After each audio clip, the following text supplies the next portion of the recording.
Ezt a nőt, akit itt láttok, a vegán Tarának hívják, és arról híres, hogy ha tehetné, akkor mindenkit kényszerítene, hogy vegán legyen. Olyan szinten ajánlja ezt a vegánságot, hogy mindenkit, aki nem vegán, bűnösnek mond.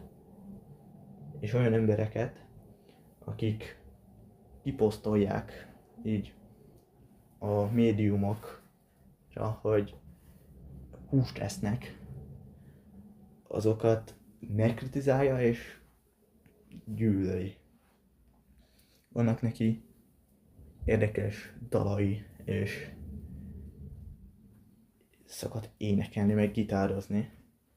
Mindjárt is mutatok egyet. 3, 2, 1, sing! Eating animals is wrong, McDonald's. Hurting animals is wrong, McDonald's. Share this song and change your entire menu to be vegan from now on.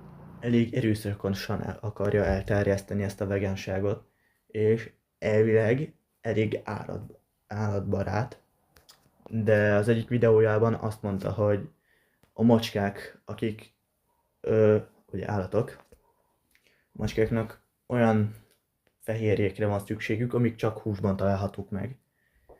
Így, hogyha vegánok lennének a macskák, akkor meghalnának.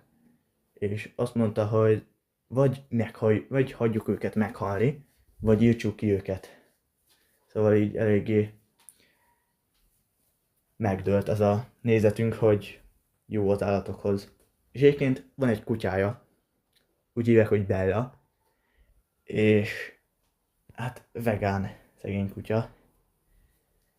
Az az állat, aki idáig szinte csak húst evett, és évente megeszik 3 darab füvet, az most 100%-ban vegán kajátokat eszik. Ezek húsevő állatok, nem mindenevőek. Ha egy malacot vegánnak tartanának, azt megértem. De ha egy vegán állatot akar, akkor vegyen egy tengeri malacot, vagy egy nyulat.